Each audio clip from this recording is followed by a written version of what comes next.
మందులు వాడినా ప్రెగ్నెన్సీ వస్తలేదు. ఎలాంటి ట్రీట్మెంట్, ఎలాంటి ప్రొసీజర్ తీసుకున్నా గూడా మీకు ప్రెగ్నెన్సీ వస్తలేదు. ఇలాంటి కండిషన్‌లో కొందరిలో మీ డయట్ వల్ల గూడా ఇలా ప్రెగ్నెన్సీ రాకపోవచ్చండి.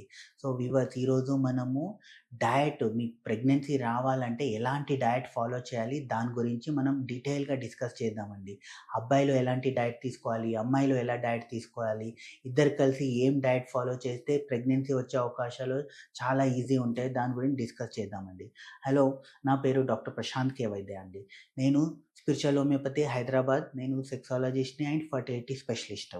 సో, ఈరోజు మనం చాలా ఇంపార్టెంట్ టాపిక్ అదేంటంటే ఈ మధ్య ప్రతి ఒక్క రోగము లైఫ్ స్టైల్ డిసీజే అండి. ప్రతి ఒక్కటి మన లైఫ్ స్టైల్ వల్ల వస్తది.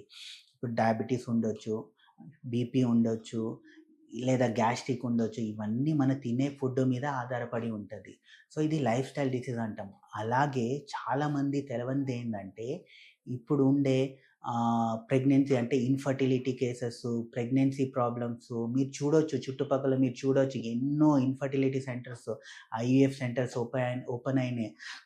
మీ దగ్గర ఉండే వాళ్ళు ప్రతి ఒక్క 5గురిలో, 10లో ఒక్కరికి ప్రెగ్నెన్సీ అనేది వస్తలేదు. 5 ఇయర్స్, 10 ఇయర్స్ నుంచి ట్రై చేస్తున్నారు. అయినా గూడా ప్రెగ్నెన్సీ అనేది వస్తలేదు.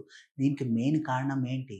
దీనికి మెయిన్ కారణం ఏంటే మన తినే ఫుడ్ సరిగా లేదనుకోండి, అప్పుడు ఏమవుతది ప్రెగ్నెన్సీ వచ్చే అవకాశాలు ఉండదండి. ఎందుకంటే ఎగ్స్ కానీ, స్పెర్మ్ గానీ ఇవన్నీ మన తినే ఫుడ్ మీద ఆధారపడి ఉంటదండి. సో, ఆ తినే ఫుడ్ మంచిగా ఉందంటేనే ఆ ఎగ్‌కి ఒక మంచి న్యూట్రిషన్ దొరుకుతది. ఒక స్పెర్మ్‌కి మంచి న్యూట్రిషన్ దొరుకుతది.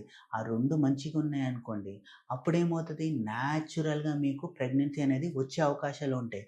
సో, అందుకే నేను నా ప్రతి పేషెంట్‌కి ఏం చెప్తానంటే, మీరు ప్రెగ్నెన్సీ ప్లాన్ చేస్తున్నారనుకోండి 6 మంత్స్ బిఫోర్ నుంచే మీ డయట్ అనేది ఇంప్రూవ్ అవ్వాలి. మీ ఫుడ్ హ్యాబిట్స్ అనేది ఇంప్రూవ్ అవ్వాలి. సో, ఫస్టు అమ్మాయిల్లో అంటే ఫీమేల్స్‌లో ఎలాంటి డయట్ యూజ్ చేయాలి? ఎలాంటి డయట్ యూజ్ చేస్తే ప్రెగ్నెన్సీ అవకాశాలు చాలా మంచిగా ఉంటాయి. న్యాచురల్‌గా ప్రెగ్నెన్సీ రావచ్చు. దాని గురించి ఫస్ట్ చెప్తానండి. ఫస్ట్ ఏందంటే ఫోలిక్ యాసిడ్. అంటే ఫోలిక్ యాసిడ్ రిలేటెడ్ ఫుడ్ తినడము. మీరు చూసి ఉండొచ్చు చాలా డాక్టర్ దగ్గర, గైనకాలజిస్ట్ దగ్గర వెళ్ళంగానే ఫస్ట్ ఏం చెప్తారు? ఫోలిక్ యాసిడ్ టాబ్లెట్ ఇస్తారు. సో, ఫోలిక్ యాసిడు ఆ టాబ్లెట్‌కిన బెస్ట్ ఏందంటే మీరు ఫోలిక్ యాసిడ్ రిచ్ ఫుడ్ తినండి. ఆ ఫోలిక్ యాసిడ్ రిచ్ ఫుడ్ దేంట్లో అంటే ఈజీ అండి. ఏంది పాలకూర is rich of folic acid. ఇంకా లెంటిల్స్ అని ఉంటాయి. That is full rich of folic acid. ఇంకా కొన్ని సీడ్స్ ఉంటాయి. అంటే పంకిన్ సీడ్స్ దీంట్లో గూడా ఇది ఉంటది. ఇంకా మళ్ళా మన గ్రీన్ లీఫీ వెజిటబుల్స్ అంటే ప్రతి ఆకుకూరలో ఫోలేట్ అనే పదార్థం ఉంటది. దాని నుంచి మనకి ఈజీగా ఫోలిక్ యాసిడ్ దొరుకుతది. సో, ఈ ఫోలిక్ యాసిడ్, ఫోలేట్ రిలేటెడ్ పదార్థాలు ఫుడ్ తీసుకున్నప్పుడు ఏమవుతదంటే అక్కడ ఎగ్ క్వాలిటీ అనేది ఇంప్రూవ్ అవుతది. రెండోది బర్త్ డిఫెక్ట్స్ అనేది కాకుండా ఉంటది. సో, అదొకటి. రెండోది iron and vitamin B12 rich food తీసుకోవాలండి.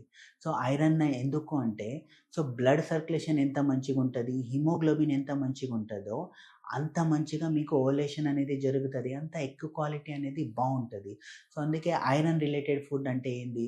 డైలీ బీట్రూట్ జ్యూస్ తాగండి. డైలీ పొమోగ్రానేట్ జ్యూస్ తాగండి.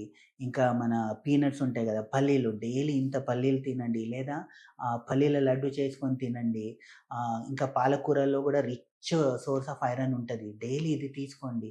ఇది తీసుకోవడం వల్ల ఏమవుతదంటే మీలో ఐరన్ను, హిమోగ్లోబిను, బి12 ఇవన్నీ న్యాచురల్‌గా దొరుకుతది. ఇంకా మూడోది ఏందంటే హెల్తీ ఫ్యాట్. అంటే హెల్తీ ఫ్యాట్ ఈ మధ్య చూస్తుంటారు అందరూ హెల్తీ ఫ్యాట్ తీసుకోరసలు. అంటే అంత ప్రొసెస్డ్ మీటో, బయట కేఎఫ్‌సి ఫుడ్డో ఇలా రకరకాలు దీనివల్ల ఏమవుతదంటే అన్‌హెల్తీ ఫ్యాట్ ఎక్కువైతది. ఈ హెల్తీ ఫ్యాట్ దేంట్లో ఉంటది? హెల్తీ ఫ్యాట్ ఎందుకు అవసరము? హెల్తీ ఫ్యాట్ అనేది జనరల్‌గా అమ్మాయిల్లో ప్రొజెస్టెరాన్, ఈస్ట్రోజన్ అనే హార్మోన్ ఉంటది. ఆ హార్మోను ప్రొడక్షన్ అవ్వడానికి, సింథసిస్ అవ్వడానికి హెల్తీ ఫ్యాట్ అనేది అవసరం. అంటే ఆ హార్మోన్ ఫుడ్ అనేది healthy fat. So, healthy fat ఉంటేనే ఆ ప్రొజెస్టెరాన్, ఈస్ట్రోజన్ ప్రొడక్షన్ మంచిగా అవుతది. అది కరెక్ట్‌గా లేదనుకోండి, అప్పుడు న్యాచురల్‌గా ఏమవుతది మీకు హార్మోనల్ ఇంబాలెన్స్ అవుతది. ప్రొజెస్టెరాన్, ఈస్ట్రోజన్ తక్కువైపోతది. దానివల్ల పీరియడ్స్ ఇర్రెగ్యులర్ అవ్వడము, బ్లీడింగ్ ఎక్కువ అవ్వడము ఇలాంటివి జరుగుతది. సో, హెల్తీ ఫ్యాట్స్ దేంట్లో ఉంటాయి? ఒకటి మీకు ప్యూర్ దేశీ ఆవు నెయ్యి ఉంటది గదా! ఆవు నెయ్యిలో హెల్తీ ఫ్యాట్ ఉంటది. డైలీ ఫుడ్‌లో ఒక స్పూను ఆవు నెయ్యి యేసుకొని తినండి. అదొకటి. రెండోది అవకాడో ఉంటది గదా! అవకాడోలో మంచి హెల్తీ ఫ్యాట్స్ ఉంటది. మూడోది మన బాదంలో హెల్తీ ఫ్యాట్ ఉంటది. ఇంకా కాజులో హెల్తీ ఫ్యాట్ ఉంటది. ఇది డైలీ మీ డయట్‌లో యాడ్ చేసుకోండి. ఇంకా ఇది యాడ్ చేసుకొని ఇది తినండి. రెగ్యులర్‌గా ఇది తీసుకున్నారనుకోండి. అప్పుడు అది సెట్ అవుతది. ఇంకా లాస్ట్‌లో ఏందంటే high protein, rich protein food తినాలి. అది గూడా న్యాచురల్ ఫార్మ్‌లో. So, rich protein food natural ఫార్మ్‌లో దేంట్లో ఉంటది? మన బాయిల్డ్ ఎగ్‌లో ఉంటది. ఫిష్‌లో ఉంటది. మీట్‌లో ఉంటది. చికెన్‌లో ఉంటది. ఇవన్నీ దాంట్లో వెజిటేరియన్ అయితే పన్నీర్‌లో ఉంటది. పప్పులో ఉంటది. ఇవి తీసుకోండి. అండ్ ఇంకోటేందంటే నేను చాలా పేషెంట్స్ చూస్తాను. నేను ప్రోటీన్ ఫుడ్ తింటాను సార్. కానీ ప్రోటీన్ ఫుడ్ తింటానంటే ఏం చేస్తారు? కేఎఫ్‌సీలో తింటారు, బిర్యానీలో తింటారు. ఈ బిర్యానీలో ఉండే చికెన్ ముక్క గానీ, ఈ కేఎఫ్‌సీలో ఉండే చికెన్ గానీ అవన్నీ ఏముంటాయంటే ప్రొసెస్డ్ ఫుడ్ ఉంటాయి. ఆ ప్రొసెస్డ్ ఫుడ్ వల్ల ఆ ప్రోటీన్ అంతా దొరకదు. దానివల్ల అన్‌హెల్తీ ఫ్యాట్ వస్తది తప్ప ఇది దొరకదు.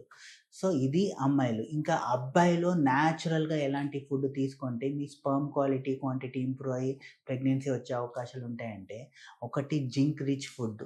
జింక్ దేంట్లో ఉంటది? పంకిన్ సీడ్స్‌లో ఉంటది. హ్మ్. ఇంకా పంకిన్ సీడ్స్ కాకుండా మనకు జనరల్‌గా ఏందంటే, ఆ నువ్వులుంటాయి గదండీ! ఆ నువ్వుల్లో నువ్వులు లాంటిది ఉండలు చేసుకొని అది తినండి. దాంట్లో జింక్ ఉంటది. రెండోది ఏందంటే, బ్రోకోలీ ఉంటది గదా! డైలీ బ్రోకోలీ ఏం చేయాలంటే, ఆలివ్ ఆయిల్‌లో కొంచెం సెమీ కుక్ చేసుకొని డైలీ బ్రోకోలీ తీసుకోండి. ఈ బ్రోకోలీ తినడం వల్ల ఏమవుతదంటే, దీంట్లో ఎల్ ఆర్జినైన్ అనే ఒక కాంపోనెంట్ ఉంటది. ఆ ఎల్ ఆర్జినైన్ ఏం చేస్తదంటే, మీ పురుషాంగానికి బ్లడ్ సర్క్యులేషన్ అనేది పెంచుతది. బ్లడ్ సర్క్యులేషన్ అనేది పెంచి మీ పురుషాంగంని స్ట్రాంగ్ చేస్తది. స్పెర్మ్‌ని స్ట్రాంగ్ చేస్తది. ఇంకా మూడోది ఏందంటే మంచి టెస్టోస్టెరోన్ బ్యాలెన్స్ అంటే ప్రొడక్షన్ మంచిగా అవ్వడానికి, హార్మోన్ ఇంబాలెన్స్ మంచిగా అవ్వడానికి, హార్మోన్ మంచిగా ఉండడానికి మన అవకాడో తినొచ్చు, కాజు తినొచ్చు, ప్లస్ బాదం తినొచ్చు. ఇవన్నీ తీసుకున్నారనుకోండి. ఇంకా లాస్ట్‌లో ఏందంటే అశ్వగంధ పౌడర్ తీసుకోవచ్చు. ఇవన్నీ తీసుకున్నారనుకోండి న్యాచురల్‌గా మీ స్పెర్మ్ కౌంట్ అనేది ఇంప్రూవ్ అవుతదండి. సో, మీరు ప్రెగ్నెన్సీ ప్లాన్ చేస్తున్నారనుకోండి. 3 మంత్స్ ఆర్ 6 మంత్స్ బిఫోరే మీరు మంచి ఫుడ్ తీసుకోవాలి. మంచి ఫుడ్ తీసుకొని నేను చెప్పాను గదా! ఈ ఫుడ్ ఫాలో చేసేసి అన్‌హెల్తీ ఫుడ్డు, ప్రొసెస్డ్ ఫుడ్డు, బయట ఫుడ్ ఇవన్నీ అవాయిడ్ చేశారనుకోండి. ఏ డాక్టర్ కలవకుండా, ఏ మందులు వాడకుండా న్యాచురల్‌గానే మీకు ప్రెగ్నెన్సీ వచ్చేస్తదండి. మీకు ఇలాంటి రిలేటెడ్ ఏమన్నా డయట్ కావాలన్నా, న్యూట్రిషన్ వాల్యూ కావాలన్నా, ఏమన్నా హోమియోపతి, న్యాచురల్ రిలేటెడ్ మందులు కావాలన్నా మన క్లినిక్ విజిట్ అవ్వండి. మనం మీకు గైడెన్స్ ఇస్తాము. అవసరం ఉంటే ట్రీట్మెంట్ గూడా ఇస్తామండి.